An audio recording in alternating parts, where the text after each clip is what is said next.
میرے پیارے آقا صلی اللہ علیہ وسلم کے پیارے دیوانوں، یعنی وہ کلمہ تو پڑھ رہا ہے، وہ امت میں تو ہے، وہ ملت میں تو ہے، لیکن حضور صلی اللہ علیہ وسلم کی جو پسندیدہ جماعت ہے، جو حضور کی محبوب جماعت ہے، جس سے حضور علیہ السلام محبت فرماتے ہیں، جس سے حضور پیار فرماتے ہیں، اس جماعت سے اس کا کوئی تعلق نہیں ہے۔ آئیے اب ان احادیث کو سماعت کریں، اس سے پہلے لیکن یہ سوچیں کہ اللہ کے محبوب صلی اللہ علیہ وسلم نے ان کاموں کو گنایا ہے۔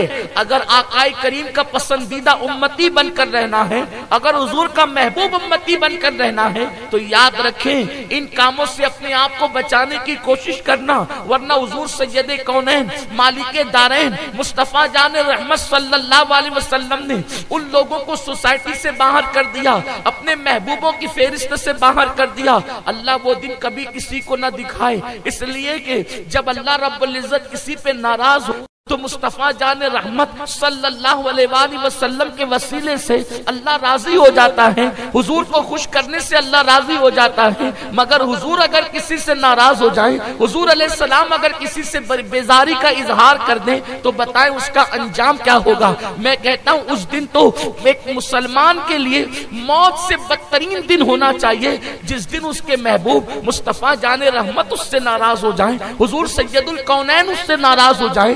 آئیے میرے آقا صلی اللہ علیہ وسلم کی وہ حدیث مبارکہ، آقا ارشاد فرماتے ہیں من رغب عن سنتی فلیس منی، کہ جس نے میری سنت سے انکار کیا، یا جس نے میری سنت سے بیزاری کا اظہار کیا، یا جس نے میری سنت کو ترک کیا، آقا فرماتے وہ میری سوسائٹی کا ممبر نہیں ہے۔ میرے آقا صلی اللہ علیہ وسلم کے دیوانوں، آج سے میں پوچھنا چاہتا ہوں، حضور فرمائیں جو میری سنت سے رغبت نہ کرے، یعنی جو میری سنت پر عمل نہ کرے، وہ میری سوسائٹی کا ممبر نہیں، وہ ہم میں سے نہیں ہے۔ آپ مجھے بتائیں ہم میں کتنے لوگ ایسے ہیں جو حضور صلی اللہ علیہ وآلہ وسلم کی سنتوں پر عمل کرتے ہیں۔ اللہ اکبر، آج سنتیں تو اپنی جگہ ہے، فرائض کا دامن بھی اپنے ہاتھوں سے چھوٹ چکا ہے۔ اللہ اکبر، یاد رکھیں حضور علیہ الصلوۃ والتسلیم کی سنتوں کی دو قسمیں بیان کی جاتی ہیں۔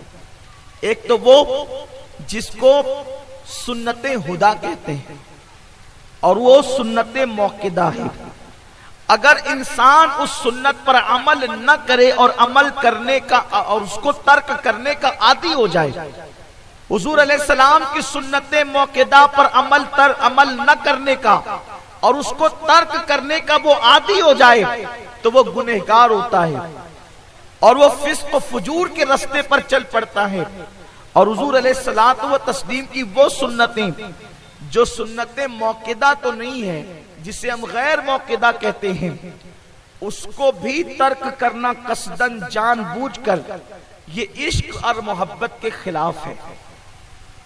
اس لیے کہ جو محبت کی راہ ہے وہ بہت بلند راہ ہے، اور حضور صلی اللہ علیہ وآلہ وسلم کے صحابہ سرکار صلی اللہ علیہ وآلہ وسلم کی سنتوں پر عمل کرتے تھے، اور آج ہم سنتوں سے کوسوں دور ہیں اور بہت دور ہوتے جا رہے ہیں۔ آپ نہیں دیکھتے کہ بیٹھ کر کے پانی پینا سنت ہے، آج لوگ اس سنت سے کوسوں دور ہو گئے۔ لوگ کھڑے کھڑے چائے بھی پیتے ہیں، کھڑے کھڑے پانی بھی پیتے ہیں، کھڑے کھڑے کھانا بھی کھاتے ہیں۔ یہ آج کل کا ماحول ہو رہا ہے۔ اور اب تو جو بڑے شہر ہیں ہندوستان کے، ان میں دوسری مغربی دنیا کی طرح شادیاں ہوتی ہے تو لوگ چلتے پھرتے کھانا کھاتے ہیں۔ اللہ کا شکر ہے کہ یہ نوست ابھی ہمارے شہر میں نہیں آئی، اللہ کرے یہ نوست ہمارے شہر میں نہ آئے۔ حضور علیہ الصلوۃ والتسلیم کا جو لباس ہے، اس لباس سے ہم کوسوں دور ہیں۔ حضور صلی اللہ علیہ وسلم کی جو سنت ہے جسے مسواک کہتے ہیں، دیکھو آقا کریم صلی اللہ علیہ وآلہ وسلم کی سنت سے فائدہ ہی فائدہ ہے۔ حضور علیہ السلام کی سنت پر عمل کرنے میں کبھی نقصان ہو ہی نہیں سکتا، ہمیشہ فائدہ ہے۔ آج آپ دیکھیں کہ بہت سارے لوگ، بلکہ فقیر کے اندازے کے مطابق 70% لوگ یا اس سے زیادہ، اگر آپ کے منہ کے قریب آ کر کے گفتگو کریں تو آپ سوچتے ہیں کہ جلدی سے یہ منہ دور کر لے تو اچھا ہے۔ کیوں؟ اس کی وجہ یہ ہے کہ منہ سے بدبو آتی ہے۔ عام طور پر بدبو آنے کی کئی وجہ ہے۔ ایک تو یہ کہ بھوک لگی ہوتی ہے تو منہ سے بدبو آتی ہے، ایک تو وجہ یہ ہے کہ انسان کے دانت صاف نہیں ہوتے تو منہ سے بدبو آتی ہے۔ میرے پیارے آقا صلی اللہ علیہ وسلم کے پیارے دیوانوں، اگر بندہ مسواک کو لازم پکڑے اور مسواک ہر نماز سے ہر وضو سے پہلے مسواک سنت موقدہ ہے، اور حضور علیہ السلام کی خواہش یہ تھی کہ ہر نماز سے پہلے مسواک کی جاتی، مگر اللہ کے حبیب علیہ السلام نے فرمایا اگر مجھے اپنی امت کے مشقت میں پڑھنے کا خوف نہ ہوتا تو میں ہر نماز سے پہلے مسواک کو لازم کر دیتا، لیکن حضور علیہ السلام نے ہر نماز سے پہلے مسواک کو لازم نہیں کیا بلکہ ہر وضو سے پہلے مسواک کرنا حضور کی سنت موقدہ ہو گئی۔ اگر انسان دن میں 3 مرتبہ بھی وضو کرے اور اس سے پہلے مسواک کا استعمال کرے، میں یقین کے ساتھ کہتا ہوں یہ جو منہ میں بدبو والا معاملہ ہے یہ منہ کے بدبو کا معاملہ ختم ہو جائے گا۔ آج میں اس عنوان پر آپ کے سامنے گفتگو کرنا چاہتا ہوں، حضور علیہ السلام کی سنتوں کو ترک کر کے لوگ کتنے نقصان میں پڑے ہیں۔ آج کئی محفلوں کے اندر، کئی میٹنگ اور پنچایتوں کے اندر یہ بات آئی کہ طلاق تک کی نوبت آ گئی، کیوں؟ یا تو بیوی کے منہ میں بدبو آ رہی ہے یا تو شوہر کے منہ میں بدبو آ رہی ہے، اور ان بدبو کی وجہ سے کبھی کبھی طلاق تک نوبت پہنچی ہے۔ میں پوچھنا چاہتا ہوں حضور علیہ السلام کی وہ سنت مبارکہ جس کو لوگوں نے معاذ اللہ چھوٹا سمجھ کر کے چھوڑ دیا ہے، اگر اس سنت پر عمل کرتے تو گھروں کے اندر تباہی نہ مچتی، دوستیاں نہ ٹوٹتی، میاں بیوی کے تعلقات نہ ٹوٹتے۔ اللہ اکبر۔ اور اس سنت کا فائدہ کیا ہے؟ اللہ میرے آقا صلی اللہ علیہ وسلم کے دیوانوں، سب سے پہلا دنیاوی فائدہ تو آپ نے سن لیا کہ منہ ہمیشہ صاف رہتا ہے، منہ سے بدبو نہیں آتی، ایک بات۔ دوسری بات یہ ہے کہ سر کا درد جس کو ہمیشہ ہوتا ہے وہ سر کے درد کا خاتمہ ہو جاتا ہے، اور تیسری چیز یہ ہے کہ انسان کے جسم میں سینے پر جو کف جمتا ہے وہ مسواک کی برکت سے دور ہو جاتا ہے۔ مسواک کی برکت سے انسان کی نظر تیز ہوتی ہے، مسواک کی برکت سے خدا کی قسم اس سے بڑا فائدہ اور کیا ہو سکتا ہے؟ اللہ کے حبیب صلی اللہ علیہ وسلم نے فرمایا جو مسواک کرنے کا عادی ہوگا جب اس کو موت آئے گی تو وہ کلمہ پڑھتے پڑھتے دنیا سے ایمان پر جائے گا۔ کتنا بڑا فائدہ ہے! مسواک کرنے کا عادی دنیا سے کلمہ پڑھتے پڑھتے جائے گا۔ حیرت ہے، ہماری جیب میں ہم کنگھی رکھنے کے عادی تو ہیں مگر ہماری جیب میں ہم مسواک رکھنے کے عادی نہیں ہیں۔ اللہ کے حبیب صلی اللہ علیہ وآلہ وسلم فرماتے ہیں جس نے میری سنت سے رغبت نہ کی، اس سے محبت نہ کی، اس پہ عمل نہ کیا، آقا فرماتے ہیں وہ میری سوسائٹی کا ممبر نہیں ہے۔ حضور اس کو اپنی سوسائٹی سے باہر نکال دیں، اپنے محبوب امتیوں کی فہرست سے اس کو خارج کیا جا رہا ہے۔ ایک صحابی فرماتے ہیں غالباً حضرت عبداللہ ابن عمر رضی اللہ تعالیٰ کہ ایک دعوت میں حضور علیہ السلام کے ساتھ میں شریک ہوا، آقا کریم صلی اللہ علیہ وسلم کے ساتھ میں نے دعوت میں شرکت کی۔ جب ہم دعوت میں پہنچے تو وہاں پہ گوشت اور کدو جس کو ہم لوکی کہتے ہیں، اور بھی کیا کہتے ہیں، کچھ کہتے ہیں مالیگاؤں میں اس کو لوکی کے علاوہ دودیا بھی کہتے ہیں اس کو، دودیا، لوکی، کدو، یہ تینوں ایک ہی نام ہے، یعنی کہ 3 نام ہیں ایک ہی سبزی کے۔ یہ کدو شریف اور جس کو لوکی اور ہم دودیا بھی کہتے ہیں، تو پکانے والے نے حضور علیہ السلام کو دعوت کی اور گوشت اور لوکی شریف پکائی۔ جب کھانا سامنے آیا کٹورے میں رکھ کر حضور نے کھانا نکالا تو حضور علیہ السلام پھر اس کے اندر جو ہے وہ لوکی ٹٹولنے لگے اور ڈھونڈ کر نکال کر حضور اس کو نوش فرمانے لگے۔ تو حضرت عبداللہ ابن عمر کہتے ہیں اس دن کے بعد سے تمام کھانوں میں سب سے زیادہ اگر مجھے محبت پیدا ہوگی تو پھر کدو شریف سے پیدا ہوگی۔ ایک وقت ایسا آیا کہ ایک دسترخوان پر سیدنا فاروق اعظم رضی اللہ تعالیٰ کے سامنے کسی نے کہا کہ مجھے تو لوکی پسند نہیں ہے، حالانکہ لوکی کھانا نہ فرض ہے نہ واجب ہے نہ سنت موقعہ ہے، تاکیدی سنت بھی نہیں ہے، لیکن بس محبوب نے پسند کر لیا۔ محبوب جس چیز کو پسند کر لے پھر اس کو غلام پسند نہ کرے، یہ بات ہو ہی نہیں سکتی۔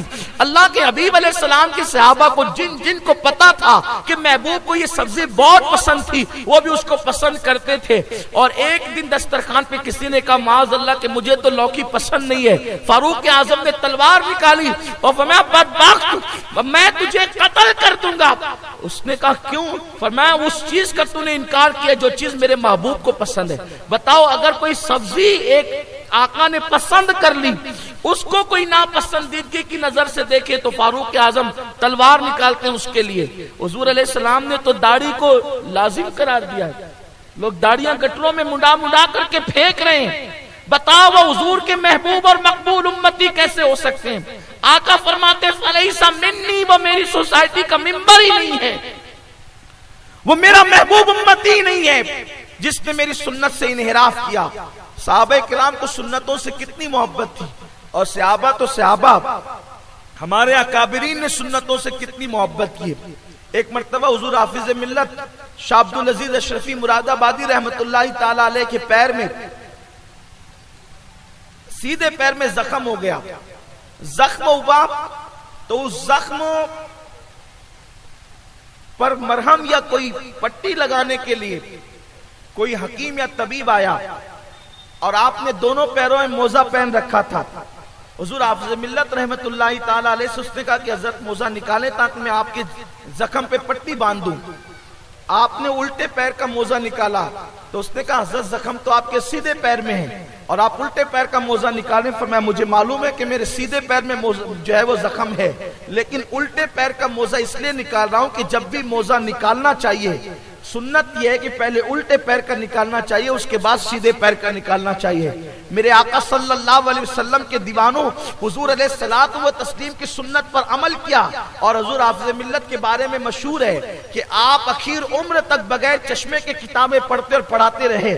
تو لوگوں نے پوچھا کہ اس کا راز کیا ہے؟ حضور حافظ ملت فرماتے حضور کی سنت پر عمل کی برکت ہے کہ آقا کریم کی سنت ہے حضور سونے سے پہلے وضو کرتے تھے اور آنکھوں کے اندر سرما ڈال کر کے سوتے تھے، سرما لگا کر کے سوتے تھے. میں نے حضور کی سنت پر سختی کے ساتھ عمل کیا. میں اس بڑھاپے میں بھی ابھی تک مجھے میری نظر میں جو ہے کمی واقع نہیں ہوئی اور میں ابھی بھی بغیر چشمے کی کتاب پڑھ لیتا ہوں. میرے پیارے آقا صلی اللہ علیہ وسلم کے پیارے دیوانوں حضور کی سنت پر عمل کرو گے دنیا میں بھی فائدہ اور آخرت میں بھی فائدہ ہے. تو پہلا وہ کم نصیب ہے جس کو حضور علیہ السلام نے اپنی سوسائٹی سے باہر کیا ہے، کس کو؟ جو حضور علیہ السلام کی سنت پر عمل نہ کرے. اس لیے جتنی سنتیں یاد ہیں اس پر عمل کرنے کی کوشش کریں. بہت ساری حضور علیہ السلام کی سنتیں ہیں، میں صرف اشارہ دوں گا اور اگلے عنوان کی طرف بڑھوں گا. جب بھی جوتا پہنے تو جوتا پہننے سے پہلے اپنے جوتوں کو جھاڑ لیا کریں، جھٹک لیا کریں. اس سے کیا ہوگا کہ اس کے اندر اگر کوئی نقصان دہ چیز موجود ہے، کھڑا موجود ہے، کچرا موجود ہے یا کوئی بچھو وغیرہ موجود ہے، کوئی جانور موجود ہے تو وہ نکل جائے گا. دیکھو حضور کے کیسے کریم آقا ہیں کہ حضور علیہ السلام نے ان چیزوں کو سنت بنا دیا جس پہ عمل کرنے سے آپ اور ہم نقصان سے بچ سکتے ہیں. تو جوتا پہننے سے پہلے اس کو جھٹک لینا چاہیے. جوتا اور چپل پہلے سیدھے پیر میں پہننا چاہیے، اس کے بعد الٹے پیر میں. اتارتے وقت پہلے الٹے پیر سے نکالیں پھر سیدھے پیر سے. اب یہاں پر ایک تکلیف جو ہے وہ لوگ اس کا شکار ہو جاتے ہیں تکلف کا، کہ جب وہ مسجد سے نکلتے ہیں تو توجہ نہیں کرتے. ان کے لیے دو سنتیں ہوتی ہے. مسجد کے گیٹ پہ وہ چپل رکھتے ہیں، الٹا پیر وہ باہر نکالتے ہیں، اس سنت پہ عمل کیا. لیکن الٹا پیر نکالا تو پھر وہ الٹے ہی پیر میں پہلے چپل ڈال لیتے ہیں اور پھر بعد میں سیدھا نکال کے ایک سنت پہ عمل کیا، ایک سنت کو ترک کر دیا. لیکن اس کا طریقہ یہ ہے کہ جب آپ مسجد کے باہر دروازے پر چپل رکھتے ہیں تو الٹا پیر نکال کے چپل یا جوتے کے اندر نہ ڈالیں بلکہ اس کے اوپر رکھ دیں اور پھر پہلے سیدھے پیر میں جوتے اور چپل میں چاہے وہ پیر ڈالیں سیدھے پیر کو اور پھر بعد میں الٹے پیر کو ڈالیں. بظاہر آپ چھوٹا عمل سمجھ لیں، ممکن ہے جس شخص سے آپ نے بہت سارے واقعات اور احادیث 20 سال سے سنے ہیں، آج میں سنتوں پر بات کر رہا ہوں تو بہت ممکن ہے آپ کو حیرت ہو رہی ہوگی یہ جوتے اور چپل پہننے کی سنت اور مسواک کرنے کی سنت یہ بتا رہے ہیں. میرے آقا علیہ السلام کے پیارے دیوانوں یہ معمولی چیز نہیں ہے، اس محبوب مصطفیٰ کریم کا طریقہ بتا رہا ہوں جس رسول نے فرمایا من تمسک بسنتی عند فساد امتی فلہ اجر 100 شہید. میرے آقا فرماتے ہیں جب میری سنت کو مٹایا جا رہا ہو، ختم کیا جا رہا ہو، اس وقت جو میری ایک سنت پر عمل کرے گا اللہ اسے 100 شہیدوں کے برابر ثواب عطا فرمائے. 100 شہیدوں کا ثواب ملے گا ان کو جو میرے آقا علیہ السلام کی سنت پر عمل کرے. حضور کی سنتوں پر عمل کرو. طریقہ یہ ہے، جوتا پہننے کا طریقہ بتایا، اس کے بعد موزہ پہنو تو بیٹھ کر کے پہنو، پانی پیو تو بیٹھ کر کے پیو. اسی طریقے سے جو ہے امامہ باندھو، 2 رکعت پڑھو گے تو 70 رکعت کا ثواب ملے گا. حضور کی سنتوں میں ایک سنت یہ بھی ہے کھانا کھانے سے پہلے نمک چکھ لیا کرو، کھانا کھانے کے بعد نمک چکھا کرو. اس طریقے سے کبھی یہ بھی کہا گیا ہے کہ کھانے سے پہلے نمکین سے شروع کیا کرو اور اس کا اختتام بھی نمکین پہ کیا کرو، اللہ تبارک و تعالیٰ 70 بیماریوں سے محفوظ رکھے گا۔ پھر فرمایا کہ کھانا کھانے سے پہلے پانی پی لیا کرو، کھانا کھانے سے پہلے پانی پیو گے تو اللہ رب العزت بہت ساری بیماریوں سے تمہیں محفوظ رکھے گا۔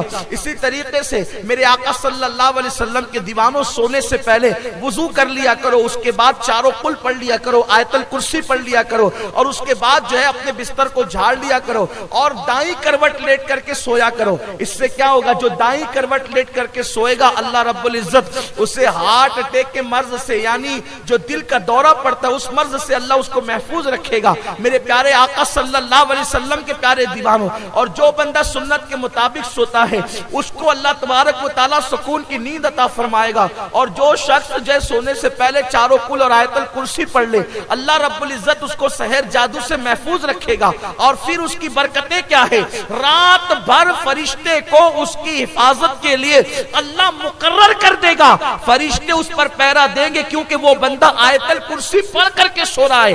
اگر اسی رات اس کو موت آ گئی تو اللہ اسے شہادت کی موت عطا فرمائے گا۔